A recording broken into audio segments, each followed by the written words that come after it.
Hey, good morning, guys. Happy Monday. We're going to start our speech number 2, the relationship speech, today. And this speech, let's just start from a housekeeping item. So the minimum this time is 2 minutes. And in class, I am only allowing a index card. So I know this is a difficult thing for me to manage, but I would challenge you to only use an index card. Now, in class, I'm telling the kids if they want to write their speech super tiny on the index card, that's fine, but that's probably not a successful.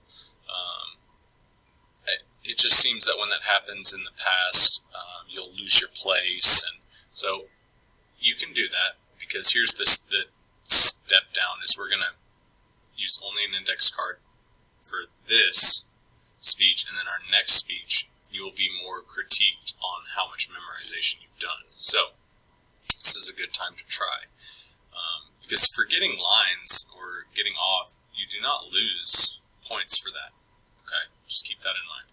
So 2 minutes, index card only. Okay, now the speech, it's the relationship speech. So the 2 guiding questions that will help you with your content of your speech is what makes a relationship good and lasting and meaningful. So think about that. Think about the relationships you most value in your life and what makes those good and lasting and meaningful. And then number 2, what is one specific relationship that is important to you because it is good and lasting and meaningful? So you're going to tie those in together when you come up with a relationship you want to talk about.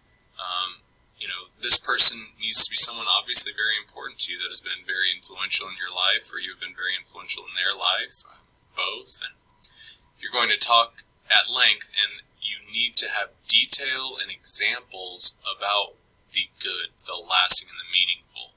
I want to hear the stories that made your relationship what it is. So, and I'm only going to give you the speech introduction. If you really want the other files, you can, but we're just going to use lined paper. So again, you will have a practice sheet. I know it's hard as KVA to practice, but you're going to have a practice, you're going to have a draft, and then you'll have your